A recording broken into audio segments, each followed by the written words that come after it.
तो सभी भाइयों एवं बहनों को नमस्कार। स्वागत है आपका आपके अपने चैनल सक्सेस जंक्शन एक कदम सफलता की ओर में।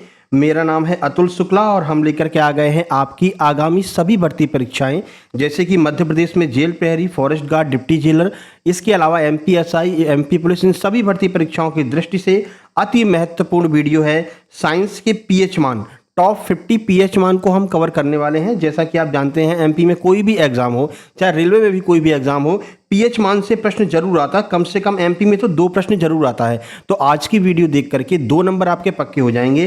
पीएच मान से जब प्रश्न आएगा तो इस वीडियो से बाहर नहीं आने वाला है, ठीक है। तो टॉप 50 पीएच मान को हम कवर करने वाले हैं। उससे पहले वीडियो को लाइक करके चैनल को सब्सक्राइब कर दीजिए, जिससे आगे आने वाली सारी वीडियो टाइम टू टाइम आपके पास में पहुंच सके और अस्पताल सहायक के लिए जो हम प्रैक्टिस सेट लगातार लेकर के आ रहे हैं वो भी आप तक पहुंच सके। और आज से अस्पताल सहायक के टॉपिक वाइज टॉप 100 एमसीक्यू भी शुरू होने वाले हैं, ठीक है मेरे भाई।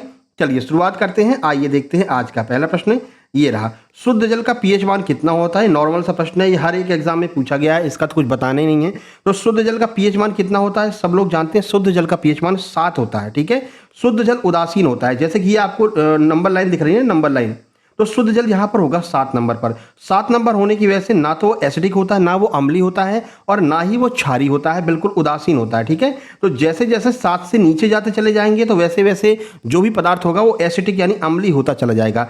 7 से ऊपर जाते चले जाएंगे तो जो भी पदार्थ होगा वो क्षारीय होता चला जाएगा। लेकिन 7 पर अगर हम बात करेंगे तो कोई भी पदार्थ 7 नंबर पर उदासीन होता है, ठीक है। यहाँ पर डिटेल सॉल्यूशन देख लीजिए। शुद्ध जल जो है वो ना तो अम्लीय होता है ना ही क्षारीय होता है, यह उदासीन यानी कि न्यूट्रल होता है, इसलिए इसका पीएच मान 7 होता है। और जो आप इन्वर्टर वाली बैटरी लगाते हैं ना, जो डिस्टिल्ड वाटर डाला जाता है, इसीलिए इस डिस्टिल्ड वाटर को डाला जाता है ताकि ना अम्लीयता रहे और ना ही क्षारीयता रहे, ठीक है। चलिए प्रश्न नंबर 2 ये रहा आपके सामने। मानव रक्त का पीएच मान लगभग कितना होता है। एमपीएसबी एपटेक ने 2025 मार्च से अब तक जितने प्रश्न पूछे हैं पीएच मान के, उन सब को हम कवर कर लेंगे। जैसे कि विभिन्न एग्जाम है आपके, एमपीएसआई हो गया, एमपी आबकारी हो गया, पुलिस हो गया, ग्रुप 4 हो गया, इन सब में जितने प्रश्न एपटेक ने पूछे हैं उन सारे पीएच मान को हम एक साथ कवर कर रहे हैं, ठीक है। बताइए मानव रक्त का पीएच मान कितना होता है। 6.4, 7, 7.4 या फिर 8.0। चलिए आंसर देखते हैं। सही आंसर ऑप्शन नंबर सी हो जाएगा। मानव रक्त का जो पीएच मान होता है वो 7.4 होता है, यह बात आपको ध्यान रखनी है। तो मानव रक्त जो है वो हल्का क्षारीय होता है, यानी कि स्लाइटली एल्काइन होता है। एक स्वस्थ व्यक्ति के रक्त का पीएच मान 7.35 से 7.45 के बीच में होता है, लेकिन अगर एवरेज बात करते हैं तो 7.4 ही माना जाएगा, ठीक है मेरे भाई। आगे बढ़ते हैं। प्रश्न नंबर 3 ये रहा आपके सामने। पीएच स्केल का आविष्कार, ये पीएच स्केल का आविष्कार किया किसने था, जिसकी मदद से हम बता सकते हैं कि भाई किसका पीएच मान कितना है। तो किसने आविष्कार किया था, न्यूटन ने, सोरेनसन ने, मेंडलीव ने या फिर आइंस्टीन ने। सही आंसर आपका हो जाएगा सोरेनसन महोदय के द्वारा पीएच स्केल का आविष्कार किया गया था। तो पीएच स्केल की अवधारणा को 1909 में डेनिश रसायन एसपीएस सोरेनसन महोदय के द्वारा प्रस्तुत किया गया था। आगे बढ़ते हैं। आगे बढ़ने से पहले आप लोग बता दें, जैसा कि आप जानते हैं मध्य प्रदेश में जो भर्तियों का सिस्टम है वो अब चेंज होने वाला है, यानी कि पैटर्न चेंज होने वाला है। पैटर्न चेंज होने से पहले आपके सामने 2 परीक्षाएं हैं। ये 2 परीक्षा मध्य प्रदेश जेल प्रहरी है और अस्पताल सहायक है। इन 2 भर्ती परीक्षाओं का अगर आपने फॉर्म भरा है तो मेरे भाई इसको कैसे भी करके क्वालिफाई कर लीजिए, क्योंकि इसके बाद में मध्य प्रदेश में जॉब लेना आसान नहीं रह जाएगा, ठीक है ना। क्योंकि अब आहर्ता परीक्षा, पैट एग्जाम होगा, फिर मेंस होगा, फिर रनिंग, फिजिकल, बहुत सारे सिस्टम हो जाएंगे, ठीक है ना। तो अभी हमारे नोट्स से सीधे सीधे एग्जाम में प्रश्न आए, जिसकी वजह से रचना नामदेव जी जो 2nd रैंक लेके आई हैं एमपी पुलिस में, इसके अलावा और भी ऐसे बहुत सारे लोग हैं जिन लोगों ने इन नोट्स का फायदा उठा करके फाइनली सिलेक्शन लिया है। आप शॉर्ट्स वीडियो में जा करके उनका नाम, उनकी फोटो वगैरह देख सकते हैं। तो अभी हमने मध्य प्रदेश जेल प्रहरी, डिप्टी जेलर और वन रक्षक के लिए कंप्लीट सुपर सिलेक्शन नोट्स तैयार किए हैं एमपीएसबी एपटेक के लेटेस्ट पैटर्न के आधार पर, जैसा एपटेक अब पूछ रहा है, ठीक है। क्या क्या मिलेगा इसमें आपको, तो सामान्य ज्ञान, सामान्य हिंदी, विज्ञान, गणित, इन सब के complete super selection theory notes रहेंगे। थ्योरी नोट्स, फिर प्रैक्टिस सेट भी आपको साथ में मिलेगा, मॉक टेस्ट की पीडीएफ भी आपको मिलेगी। टॉप 500 से 1000 के लगभग हमने करंट अफेयर करा रखे हैं, तो 1000 करंट अफेयर भी आपको मिलेगा। इसके अलावा लगभग 3500 टॉप 100 एमसीक्यू करवा चुके हैं। जो टॉप 100 सीरीज हमारी चल रही है उसके अंतर्गत हम लगभग 3500 के आसपास एमसीक्यू करवा चुके हैं। वो सारे एमसीक्यू सभी सब्जेक्ट के आपको मिल जाएंगे। इसके अलावा टॉप 500 सीरीज के अंतर्गत हम लगभग 1500 से 2000 के आसपास मान के चलिए आपके टॉप 500 के अंदर हम 1 लाइनर करवा चुके हैं, जो है आपका साइंस के, एमपीजीके के और आपका हिंदी के, ठीक है। तो इसके भी 1 लाइनर जो है 1500 1 लाइनर भी आपको मिल जाएंगे। कुल मिलाकर के लगभग आपको 5000 के आसपास क्वेश्चन मिल जाएंगे, ठीक है ना। और ये सब कुछ आपको मात्र 189 रुपये में उपलब्ध कराया जा रहा है। कैसे प्राप्त करेंगे, छोटी सी प्रक्रिया है, QR कोड आपको दिखाई दे रहा है, स्क्रीनशॉट खींच लीजिए। इसी पर 189 का पेमेंट करना है। और अगर कोई थ्योरी नहीं चाहता है, केवल MCQ और प्रैक्टिस सेट मॉक टेस्ट चाहते हैं, तो आप 1 to 9 भी कर सकते हैं। 129 में भी आपको ये सारे MCQ 5000 के आसपास मिल जाएंगे। ठीक है, तो इतने का पेमेंट करके उस पेमेंट का स्क्रीनशॉट इस व्हाट्सएप नंबर 7052547003 इस पर आपको सेंड कर देना है। जैसे आप स्क्रीनशॉट सेंड करेंगे, तुरंत की तुरंत इसी नंबर से कंप्लीट सुपर सिलेक्शन नोट्स आपको सेंड कर दी जाएंगे और आपको व्हाट्सएप ग्रुप पे जोड़ देंगे, जहां पर आगे के सारे नोट्स आपको मिलते रहेंगे। एग्जाम एनालिसिस हम करवाएंगे, उसकी भी PDF आपको इसी ग्रुप में मिलती रहेगी मात्र 189 रुपये में। ठीक है, इसके अलावा जो मध्य प्रदेश अस्पताल सहायक है, 4 तारीख तक यानी कि कल तक ऑफर है। 128 रुपये में आपको कंप्लीट सुपर सिलेक्शन नोट्स, जिसमें 5 सब्जेक्ट के कंप्लीट आपको थ्योरी नोट्स मिलेंगे। इसके अलावा प्रैक्टिस सेट मिलेगा, MCQ लगभग 4000 के आसपास MCQ हम करवा देंगे एग्जाम तक। ये सब कुछ आपको मात्र अभी 128 रुपये में मिल रहा है। कब तक के लिए, 4 तारीख यानी कल तक के लिए। ठीक है, परसों तक के लिए। ठीक है, कल परसों से जेल पहरी का एग्जाम स्टार्ट हो जाएगा, तब आपको ये नोट्स जो है वो 149 रुपये में मिलने शुरू हो जाएंगे। तो 4 तारीख से पहले 128 में आप ये नोट्स प्राप्त कर सकते हैं। वही प्रक्रिया 1 to 8 का पेमेंट करके स्क्रीनशॉट आपको भेजना है, तुरंत आपको नोट्स मिल जाएंगे और ग्रुप में आपको जोड़ देंगे। चलिए, प्रश्न नंबर 4, PH में जो P होता है ना, ऐसे लिखा है PH, तो ये P का मान क्या होता है? P का मान होता है पावर। क्या होता है? पावर। ऑप्शन नंबर A आपका सही हो जाएगा। और इसका फुल फॉर्म होता है पावर ऑफ हाइड्रोजन, है ना। तो पावर ऑफ हाइड्रोजन PH मान का फुल फॉर्म होता है। और P का पूछे तो पावर बताएंगे, H का पूछे तो हाइड्रोजन बताएंगे। देखिए, तो PH में P का अर्थ होता है पोटेंजन है, जिसका अर्थ शक्ति यानी पावर होता है, या हाइड्रोजन आयनों की सांद्रता को दर्शाता है। ठीक है ना। तो जो आपका जर्मन शब्द है पोटेंज, ठीक है ना, लेकिन ध्यान रखना अपन से जर्मन शब्द नहीं पूछा जाएगा, अपन से हिंदी पूछा जाएगा। पोटेंज का अर्थ पावर होता है और इसका फुल फॉर्म होता है पावर ऑफ हाइड्रोजन। आगे बढ़ते हैं। ये दूध का pH मान MP पुलिस में पूछा था, तो दूध का pH मान कितना होता है? 2.4, 6.4 से 6.6, 7.4 या फिर 8.4। सही आंसर आपका होगा 6.4 से 6.66 तक दूध का pH मान होता है। तो गाय या भैंस के ताजे दूध का जो pH मान है 6.4 से 6.66 के बीच में होता है, जिससे यह प्रकृति में हल्का अम्लीय होता है। इसमें लैक्टिक एसिड पाया जाता है। आपसे पूछेंगे कि भाई दूध में कौन सा एसिड होता है, तो लैक्टिक एसिड दूध में पाया जाता है। यही हमारी मांसपेशियों में जब जम जाता है तो हमको थकान का एहसास होता है। ये भी कई बार पूछा गया है कि किस एसिड के जमने की वजह से जो है थकान का एहसास होता है, तो अपना लैक्टिक एसिड होता है। नंबर 6 देखिए, 6 नंबर है, नींबू के रस का pH मान लगभग कितना होता है? आप जानते हैं सारे प्रश्न पूछे हुए हैं। ठीक है, तो बताइए, 4 ऑप्शन आपके सामने है। सही आंसर हो जाएगा 2.2 से लेकर के 2.4 तक नींबू के रस का pH वैल्यू होती है। देखिए, तो नींबू के रस में साइट्रिक एसिड प्रचुर मात्रा में होता है, जिसके कारण यह अत्यधिक अम्लीय होता है। इसका pH मान 2.4 से 2.4 के बीच में रहता है। देखो, अभी किसी ने 1 to 8 भेजा है। ठीक है, तो अब हम वीडियो रिकॉर्ड कर रहे हैं, तो ऐसे में सेंड नहीं कर सकते, तो थोड़ा सा आपको वेट कर लेना रहता है। जैसे आप पैसे भेजें, थोड़ा सा वेट कर लें, देखें कि लास्ट सीन कब हुआ है व्हाट्सएप पर। जैसे लास्ट सीन अगर होता है ना, तो लास्ट सीन एक बार आप चेक कर लेंगे, तो हम अगली बार जैसे आते हैं वैसे तुरंत की तुरंत नोट्स भेज देते हैं सबके। ठीक है, तो थोड़ा सा आपको वेट कर लेना चाहिए। चलिए, तो समुद्री जल का pH मान कितना होता है? 6.0, 7.0, 8.1 या फिर 8.5। सही आंसर आपका ऑप्शन नंबर C हो जाएगा। 8.1 से लेकर के 8.5 तक होता है। समुद्री जल में कई प्रकार के लवण घुले होते हैं। भाई, नमकीन होता है ना समुद्री जल, ठीक है, जिसके कारण इसकी प्रकृति क्षारीय होती है और इसका औसत pH मान 8.1 के आसपास होता है। आगे बढ़ते हैं। प्रश्न नंबर 8 ये रहा आपके सामने। अम्लीय वर्षा का pH मान कितना होता है? 7 से अधिक, 5.6, 8.0 या फिर 14। कितना होता है अम्लीय वर्षा का pH वैल्यू? सही आंसर आपका ऑप्शन नंबर B हो जाएगा। 5.6 से कम होती है। तो सामान्य वर्षा के जल का pH मान 5.6 होता है, जबकि प्रदूषक जैसे मिल जाए, जैसे कि SO2 और NO2 मिल जाए, तो ये जो वर्षा होती है वो अम्लीय वर्षा बन जाती है। तो इसमें 5.6 से कम हो जाता है, तो उसे हम क्या कहते हैं? अम्लीय वर्षा कहते हैं। तो ध्यान रखना, 5.6 से कम होता है। एज इट इज ऐसा ही पूछा था MP SI प्री एग्जाम में। चलिए, 9 नंबर, मानव लार जो सलाइवा होता है, इसका pH मान कितना होता है? 4 ऑप्शन आपके सामने हैं, देख लीजिए वीडियो को पॉज करके। अपन सीधे आंसर की ओर चलेंगे। सही आंसर अपना B हो जाएगा। 6.5 से 7.5 जो है वो मानव लार का यानी कि मनुष्य की सलाइवा का pH वैल्यू होती है। 6.5 से 7.5 आपको ध्यान रखना है। यहाँ पर देख सकते हैं, भोजन करने से पहले और भोजन करने के बाद में लार का pH बदलता रहता है, लेकिन सामान्यतः जो है ना वो 6.5 से 7.5 के बीच में होता है। यह हल्का अम्लीय से हल्का क्षारीय हो सकता है। ठीक है भाई, उदासीन का होता है 7, अब ये 6.5 से लेकर के कहाँ तक है? 7.5 के बीच में है ना, तो ये थोड़ा सा क्षारीय भी हो सकता है और थोड़ा सा अम्लीय भी हो सकता है। तो ये आपको थोड़ा सा ध्यान रखना है। 10 नंबर देखिए, मानव मूत्र यूरिन का pH वैल्यू कितनी होती है? बताइए, 4 ऑप्शन आपके सामने हैं। चलिए आंसर देखते हैं। सही आंसर आपका ऑप्शन बी हो जाएगा 6.0। ये मानव मूत्र यानी कि यूरिन की पीएच वैल्यू होती है, आपको याद रखना है। तो मानव मूत्र का सामान्य पीएच जो वैल्यू है 4.5 से 8.0 के बीच में होता है, लेकिन एवरेज की बात करेंगे तो ये 6 होता है और इसे हल्का अम्लीय माना जाता है। आगे बढ़ते हैं प्रश्न नंबर 11। प्रश्न नंबर 11 कराने से पहले एक बार जिसने पैसे भेजे उसको सेंड कर देते हैं नोट्स। 1 मिनट का समय लगेगा, उसके बाद इसको आगे बढ़ाते हैं ना, थोड़ा सा 1 मिनट का समय लगेगा। अभी स्क्रीनशॉट ही नहीं भेजा है, पेमेंट कर दिया, स्क्रीनशॉट नहीं भेजा है, ठीक है ना। चलिए देखिए अगला प्रश्न है, सिरके का पीएच मान कितना होता है बताइए। 1.0 से 2.0, 2.4 से 3.4, 5.0 से 6.0 या फिर 7.0 से 8.0।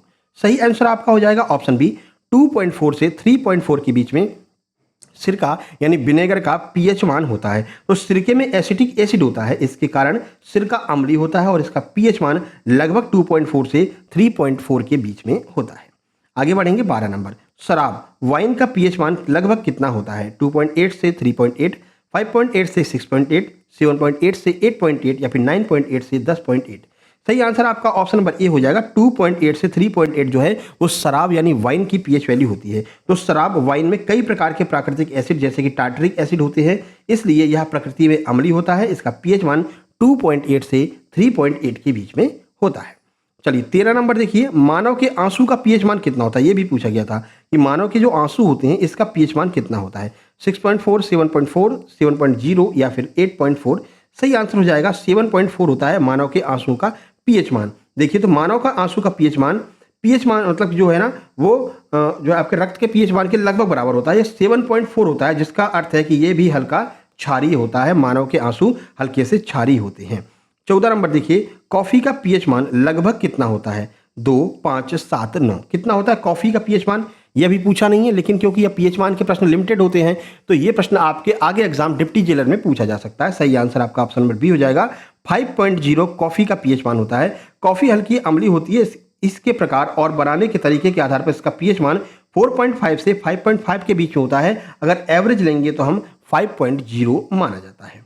चलिए 15 नंबर देखिए, किसी विलयन का पीएच मान 7 से कम होने पर वो कैसा होगा। तो अभी आपको बताया था अगर 7 है तो ये उदासीन हो जाएगा, अगर 7 से कम है तो कैसा होगा, क्षारीय, अम्लीय, उदासीन। बताइए कैसा होगा, अभी ऊपर आपको समझा करके आए हैं।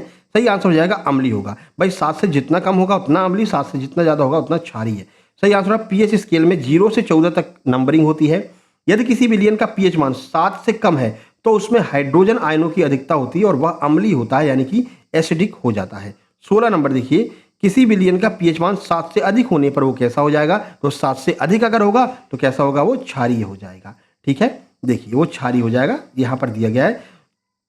देखिए तो वो क्षारीय हो जाएगा, इसमें OH आयनों की सांद्रता अधिक हो जाती है। ठीक है, अगर क्षारीय है तो OH जो आयन होते हैं उनकी सांद्रता अधिक होगी। नंबर 17, मानव शरीर का पीएच वैल्यू जो है वो कितने के कितने तक होता है। ये मानव शरीर का पीएच वैल्यू पूछा गया था, यही मानव के स्किन की भी पीएच वैल्यू हो जाएगी, है ना। बताइए 4 ऑप्शन आपके सामने, आंसर हो जाएगा ऑप्शन सी 7.0 से 7.8 के बीच में मानव शरीर की पीएच वैल्यू होती है। तो मानव शरीर की अधिकांश जैव रासायनिक प्रतिक्रियाएं एक संकीर्ण पीएच परास में कार्य करती हैं जो 7.0 से 7.8 के बीच में हल्का क्षारीय होता है। 18 नंबर, दांतों का क्षय, टूथ कैविटी कब शुरू हो जाता है कि पीएच मान कितना हो जाएगा कि हमारे जो दांत होते हैं वो सड़ने चालू हो जाते हैं। बताइए, तो 4 ऑप्शन आपके सामने हैं, देख लीजिए। हम सीधे आंसर बताते हैं। सही आंसर ऑप्शन ए है, जब मुंह का पीएच मान 5.5 से कम हो जाता है तो मान लीजिए कि भैया अब जो है दांत सड़ने शुरू हो जाएंगे। रीजन क्या है, तो मुंह में उपस्थित बैक्टीरिया शर्करा और भोजन के कणों का निम्नीकरण करके अम्ल उत्पन्न करते हैं। भाई एसिड आ जाता है मुंह में, ठीक है, और मुंह का पीएच मान 5.5 से कम हो जाता है तो दांतों का इनेबल संक्षारण की वजह से यानी कि यहाँ पर कैविटी शुरू हो जाती है, क्षरण उसका होना शुरू हो जाता है। तो ध्यान रखना, मानव के दांत का इनेबल कब क्षरण होता है, जब मानव के मुंह का पीएच मान 5.5 से कम हो जाता है। 19, मानव आमाशय में कौन सा एसिड उत्पन्न होता है जो और उसका पीएच मान कितना होता है। इसके बारे में कई बार आपको बता चुके हैं कि मानव का जो आमाशय है इसमें आपको हाइड्रोक्लोरिक एसिड मिलेगा, HCl मिलेगा। ठीक है, और यही सारे खाने को पचाने का कार्य करता है। चलिए आंसर हो जाएगा हाइड्रोक्लोरिक एसिड और इसकी पीएच वैल्यू 1.0 से 2.0 के बीच में होती है, यानी बहुत ज़्यादा अम्लीय होता है मेरे भाई, बहुत ज़्यादा ही अम्लीय होता है। तुम सांप खा लोगे तो सांप को भी पचा देगा, ये इतना खतरनाक अम्ल होता है हमारे पेट में। तो सर हमारा पेट जलता क्यों नहीं, क्योंकि ये अम्ल जो है ना हमारे आंतों से मतलब कि जो आपके आमाशय होता है, आमाशय की दीवारों से ये रिश्ता है, ठीक है। और ये निकलता क्यों है? तो निकलता इसलिए जिससे कि भोजन को पचाया जा सके। जब आप खाना नहीं खाते या फिर भूखे रहते हैं तो आपको खट्टी डकारें आती हैं। वो खट्टी डकारें क्या होती है? कहते हैं एसिडिटी हो गई है। वो यही HCl होता है जो आमाशय से निकल रहा है, लेकिन भोजन नहीं मिल रहा है तो वो वहीं पर घूम रहा है और जो है आपकी आमाशय की परतों को और अन्य परतों को क्षरण कर रहा है, ठीक है। आगे बढ़ते हैं। 20 नंबर, मिल्क ऑफ मैग्नीशिया का पीएच मान कितना होता है बताइए। ये रहा 4 ऑप्शन आपके सामने। अगर हम मिल्क ऑफ मैग्नीशिया की बात करेंगे तो ये पावरफुल अम्लीय होता है, मतलब कि जो आपका मिल्क ऑफ मैग्नीशिया है ये 10.5 जो है इसका पीएच वैल्यू होती है। तो मिल्क ऑफ मैग्नीशिया, जिसे हम मैग्नीशियम हाइड्रोक्साइड कहते हैं, एक हल्का क्षार होता है जिसका उपयोग एंटी एसिड के रूप में किया जाता है, ठीक है। वो अम्लराज होता है। अम्लराज जो है ना वो बहुत ज़्यादा अम्लीय होता है, ठीक है। और जो ये आपका मिल्क ऑफ मैग्नीशिया है ये क्या होता है? क्षारी होता है। पेट की अम्लता को दूर करने के लिए इसका प्रयोग करते हैं। 10.5 इसका होता है। देखो आप बताएं हम कैसे। देखो अभी आपके पेट में जलन हो रही थी क्योंकि आपके पेट में HCl जो है बहुत ज़्यादा निकल चुका था। अब आप क्या करेंगे? आप पियेंगे इनो, ठीक है। इनो, काम शुरू 6 सेकंड में। ये जो इनो होता है ना, मिल्क ऑफ मैग्नीशिया होता है, ठीक है। और ये क्षारी होता है, बहुत ज़्यादा क्षारी होता है। 10.5 तक इसकी क्षारकता होती है। जैसे ही पेट में जाता है आपने पिया क्षार, पेट में पहले से था अम्ल और क्षार क्रिया करके एकदम जीरो हो जाते हैं। अम्ल की भी अपनी क्षमता खत्म हो जाती है और क्षार की भी अपनी क्षमता खत्म हो जाती है। तो पेट की जो पीएच वैल्यू होती है वो 7 हो जाती है, यानी कि उदासीन हो जाता है और पेट ठंडा ठंडा लगता है। तो ध्यान रखना है, मिल्क ऑफ मैग्नीशिया की जो पीएच वैल्यू होती है वो 10.5 होती है और यह जो है कैसा होता है? क्षारीय होता है। 21 नंबर देखिए, बैटरी के अम्ल का पीएच मान लगभग कितना होता है? जो बैटरी होती है, वाहन वाली बैटरी होती है, इन्वर्टर वाली बैटरी होती है, इसकी पीएच वैल्यू कितनी होती है भाई? 0 से 1 तक रहती है, ठीक है ना। यानी बहुत ज़्यादा जो है ये कैसा होता है? अम्लीय होता है। देखो तो सीसा संचार जो बैटरियां होती है इसमें सल्फ्यूरिक एसिड का प्रयोग करते हैं। सल्फ्यूरिक एसिड प्रबल अम्ल है। H2SO4 का उपयोग होता है जो अत्यंत प्रबल अम्ल है। इसका पीएच मान 0 से 1 के बीच में होता है, यानी बहुत ज़्यादा ये जो है ये अम्लीय होता है। 22 नंबर देखिए, टमाटर के रस का पीएच मान कितना होता है? सारे प्रश्न पूछे गए हैं अपने मन से मेरे भाई, एक प्रश्न भी नहीं लेकर आते हैं हम कभी भी, चाहे टॉप 500 हो, चाहे वो टॉप 100 हो, ठीक है, चाहे वो टॉप 50 हो। अभी मैथ की टॉप 50 करवाई थी, उसमें भी पूछे हुए प्रश्न थे और ये भी सारे पूछे हुए प्रश्न हैं। टमाटर का पीएच मान कितना होता है? सही आंसर की बात करेंगे 4.0 से 4.4 के बीच में होता है। तो टमाटर में ऑक्सैलिक और साइट्रिक एसिड जैसे कई अम्ल पाए जाते हैं। टमाटर के रस का पीएच मान 4.0 से 4.4 के बीच में होता है और ये हल्का अम्लीय होता है, ध्यान रखना है। 23 नंबर, सेब, एप्पल जो होता है या फिर सेब का रस जो होता है इसका पीएच मान कितना होता है? 3.0, 5.0, 7.0 फिर 9.0। सही आंसर आपका हो जाएगा ऑप्शन नंबर ए, 3.0 जो है वो इसका मान होता है। पीएच वैल्यू इसकी 3.0 होती है। देखिए सेब में मैलिक एसिड पाया जाता है जिसके कारण सेब का रस अम्लीय होता है और इसका पीएच मान लगभग 3.0 के आसपास होता है। अगला 24 नंबर देखिए, बेकिंग सोडा के विलयन का पीएच मान कितना होता है? 5.3, 7.0, 8.3, 12.5 कितना होगा? सही आंसर ऑप्शन सी 8.3 होता है। बेकिंग सोडा जिसे हम सोडियम बाइकार्बोनेट NaHCO3 कहते हैं एक दुर्बल क्षार होता है। इसके जलीय विलयन का पीएच मान 8.3 के आसपास होता है। आगे बढ़ते हैं, 25 देखते हैं। प्रबल अम्ल और प्रबल क्षार से बने लवण का पीएच मान कितना हो जाएगा? यानी कि उसमें अम्ल भी प्रबल हो और क्षार भी प्रबल हो तो कितना होगा पीएच वैल्यू? दोनों मिला देंगे तो ये आपकी 7 हो जाएगी, यानी कि उदासीन हो जाएगा। जैसा अभी हमने आपको बताया है, HCl ऊपर से मिल्क ऑफ मैग्नीशिया पी लिया तो 0 हो जाता है। देखो जब एक प्रबल अम्ल जैसे कि HCl और एक प्रबल क्षार जैसे कि NaOH प्रतिक्रिया करते हैं तो एक दूसरे को पूरी तरह उदासीन कर देते हैं और इस प्रकार बना जो आपका लवण होता है वो NaCl का निर्माण होता है और इसके पीएच मान 7 होता है, यानी कि उदासीन हो जाता है। 26 नंबर देखिए, कह रहे हैं प्रबल अम्ल और दुर्बल क्षार से बने लवण का पीएच मान कितना होगा? यानी इस बार आप एसिड को बढ़ा रहे हैं, क्या कर रहे हैं? अम्ल को बढ़ा रहे हैं और क्षार को घटा रहे हैं। तो अम्ल को बढ़ाने पर क्षार को घटाने पर क्या प्रकृति निकल करके सामने आएगी? पीएच वैल्यू कितनी होगी? 7 से कम हो जाएगी, ठीक है। 7 से कम हो जाएगी क्योंकि आपने अम्ल को बढ़ा दिया ना। अम्ल क्या होता है? 7 से कम होता है। अम्ल बढ़ाया तो 7 से कम पीएच वैल्यू। क्योंकि अम्ल प्रबल है और दुर्बल क्षार है तो बनने वाला जो लवण होगा प्रकृति में अम्लीय होगा, अतः इसका पीएच मान 7 से कम होगा। जैसे कि अमोनियम क्लोराइड NH4Cl जो है इसका पीएच मान 7 से कम होता है मेरे भाई। चलिए 27 ये रहा, सोडियम हाइड्रोक्साइड NaOH का पीएच मान लगभग कितना होता है? तो ये आपका 0 होगा, 7 होगा, 10 होगा, 14 होगा। तो अभी सोडियम हाइड्रोक्साइड की अगर हम बात करते हैं तो इसका जो मान होता है वो कितना होता है? 14 होता है। ये बहुत ज़्यादा क्षारीय होता है। तो सोडियम हाइड्रोक्साइड NaOH एक अत्यधिक प्रबल क्षार है। इसमें इसके 1 मिलियन बिलियन का जो मान होता है वो कितना होता है? इसका पीएच मान 14 होता है, यह आपको ध्यान रखना है। आगे बढ़ते हैं, 1 मिलीलीटर हो जाएगा ना, 1 ml बिलियन का मान। अमोनिया, अमोनिया का पीएच मान लगभग कितना होता है बताइए? 3.5, 7.0, 11.6 या फिर 14। अगर हम अमोनिया की बात करते हैं, इसका पीएच मान 11.0 से लेकर के 11.6 के बीच में होता है। अमोनिया NH3 एक क्षारीय गैस है, जब इसे पानी में घोला जाता है या अमोनियम हाइड्रोक्साइड बनाता है, जिसका पीएच मान लगभग 11.0 से 11.6 के बीच में होता है। 29 नंबर देखेंगे, ब्लीच का पीएच मान कितना होगा? तो ब्लीच का पीएच मान 12.5 से 13.0 के बीच में होता है। 30 नंबर देखेंगे, 30 नंबर है, स्वस्थ कृषि के लिए मिट्टी का आदर्श पीएच मान कितना होना चाहिए? अगर आपको अच्छी खेती करनी है तो पीएच वैल्यू कितनी होनी चाहिए मिट्टी की, बताइए। 4 ऑप्शन आपके सामने है, सही आंसर आपका बी हो जाएगा। 6.0 से 7.5 के बीच में होगी तो अच्छी खेती हो पाएगी। देखिए, अधिकांश फसलें तटस्थ या हल्की अम्लीय या क्षारीय अवस्था में होती हैं, इसलिए इस मिट्टी का आदर्श पीएच मान 6.0 से 7.5 के बीच में होता है। चूने के पानी का पीएच मान कितना होगा बताइए? 4 ऑप्शन आपके सामने हैं। तो चूने के पानी की बात करते हैं तो इसका पीएच मान होगा 12.4, यानी कि ये क्षारीय होगा। तो चूने का पानी कैल्शियम हाइड्रोक्साइड का संतृप्त विलयन होता है, प्रकृति में प्रबल क्षारीय होता है, इसका पीएच मान लगभग 12.4 होता है।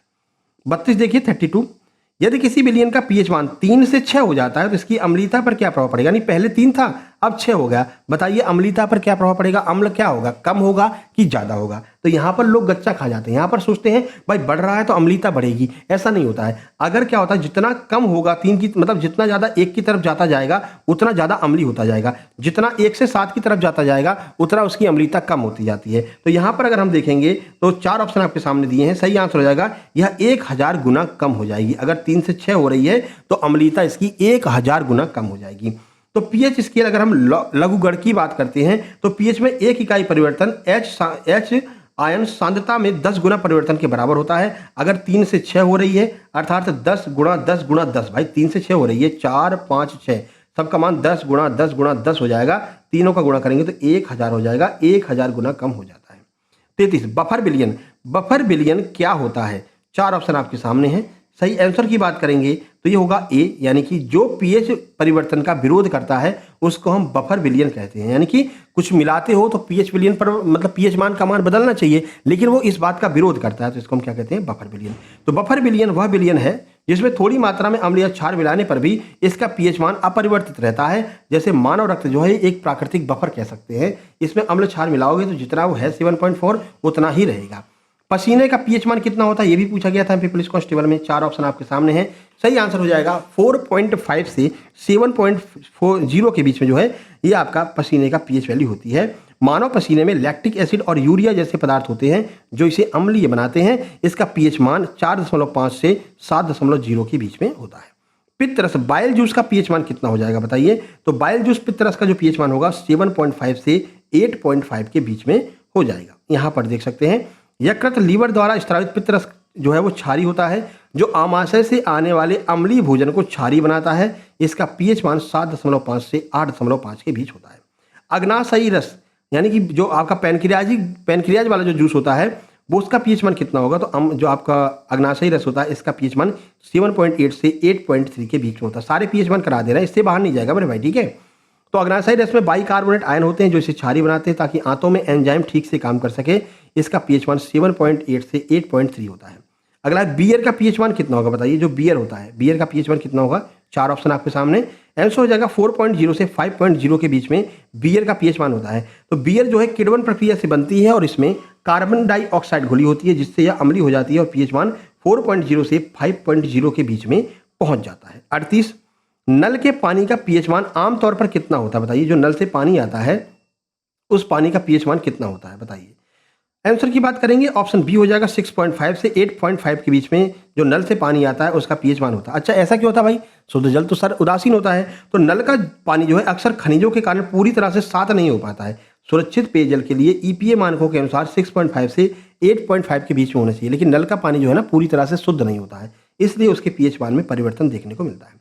टूथपेस्ट का पीएच मान सामान्यतः कैसा होता है? 4 ऑप्शन ये रहे आपके सामने, आंसर हो जाएगा ऑप्शन सी, क्षारीय होता है। लगभग 8 से लेकर के 9 तक इसका पीएच मान होता है, ठीक है।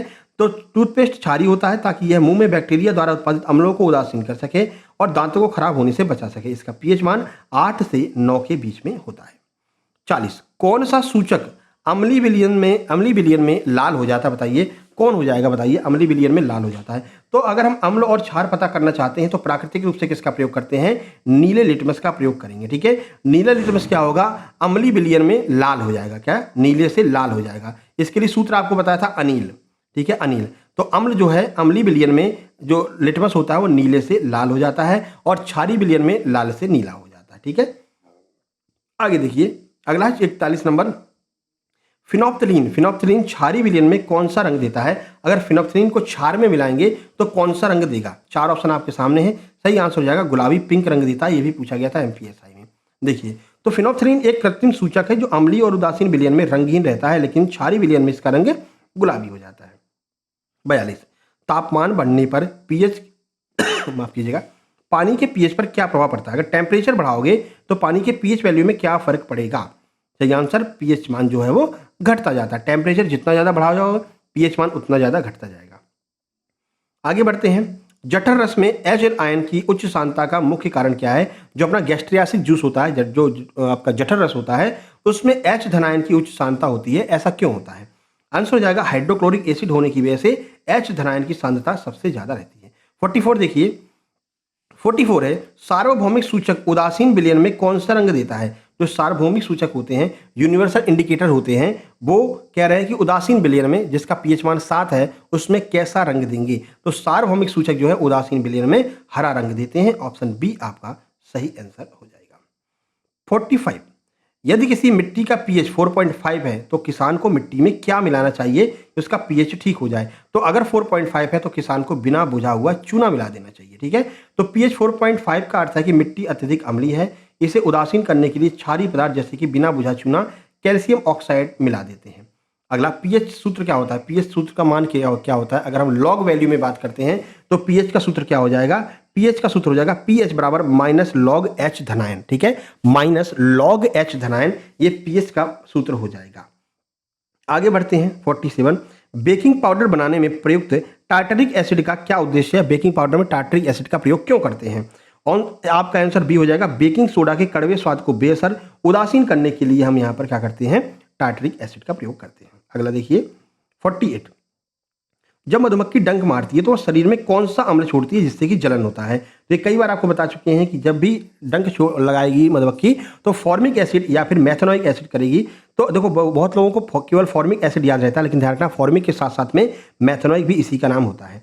तो मधुमक्खी के डंक में मैथेनोइक या फिर फॉर्मिक अम्ल होता है जिसका पीएच अम्लीय होता है। इसके प्रभाव को कम करने के लिए बेकिंग सोडा जैसे दुर्बल क्षार का प्रयोग करते हैं। जैसे ही आपको मधुमक्खी काटती है तो कहते हैं चूना लगा लो, चूना व्हाइट वाला चूना लगा लो। क्यों, क्योंकि उसमें अम्ल था और चूना क्षार होता है, तो अम्ल और क्षार मिलकर के उदासीन कर देता है। ठीक है, आगे बढ़ते हैं 49, पनीर का पीएच मान कितना होता है। सब खाते हो मटर पनीर, तो बताओ पनीर का पीएच मान कितना होता है। खा तो लेते हो पर पीएच मान इसका पता नहीं है। आंसर आपका हो जाएगा बी, 5.1 से 5.9 के बीच में होता है। अगला 50 नंबर, किसी क्षारीय विलयन में हाइड्रोक्सिल आयन OH माइनस और हाइड्रोजन आयन H धनायन का अनुपात कितना होता है। अगर रेशियो की बात करेंगे तो ये ध्यान रखना, OH धनायन जो होता है, OH ऋणायन जो होता है वो ज़्यादा होता है और H धनायन कम होता है। ऑप्शन सी आपका आंसर हो जाएगा, सॉरी OH धनायन जो है वो आपका ज़्यादा रहेगा, यानी ग्रेटर देन। OH धनायन ज़्यादा रहेगा, ग्रेटर देन, और H धनायन जो है कम रहेगा। OH ऋणायन, OH माइनस ज़्यादा रहेगा, H प्लस कम रहेगा। बस इतना आपको ध्यान रखना है। यहाँ पर देख सकते हैं एक क्षारीय विलयन में हाइड्रोक्सिल आयन OH की सांद्रता हाइड्रोजन आयन की तुलना में अधिक होती है, जिसके कारण पीएच का मान 7 से अधिक हो जाता है। ठीक है, तो ये आपका 50 प्रश्न हमने पीएच के करवा दिए, इससे बाहर प्रश्न नहीं जाने वाला, यही आप कर लेना। बाकी ये ग्रुप आप देख रहे हैं एमपी जेल अधीक्षक जेल प्रहरी फॉरेस्ट गार्ड का ग्रुप है। लगभग इसमें अब 393 तो परसों वाला डेटा है। अभी वर्तमान में इसमें 450 के आसपास मेंबर ऐड हो चुके हैं नोट्स लेकर के। यहाँ पर हम टेस्ट वगैरह सब कुछ करवाते हैं इस ग्रुप के अंदर।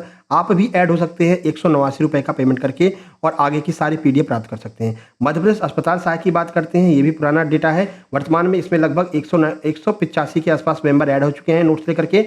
आप भी इसमें ऐड हो सकते हैं। कैसे ऐड होना है वो आपको हमने ऊपर बता दिया है। इसमें अभी 182 MB का मटेरियल डाला हुआ है, यानी कि इतना जो है पीडीएफ वगैरह इसमें डाल चुके हैं, है ना। जब आप नोट्स लेंगे तो आज तक का कंप्लीट नोट्स आपको मिलेगा। तो जल्दी से आप लोग नोट्स लेकर के दोनों ग्रुप ज्वाइन कर लीजिए, जिससे कि आपको आगामी परीक्षाओं में फायदा पहुंच सके। फिलहाल वीडियो को लाइक करके चैनल को सब्सक्राइब कर दीजिए।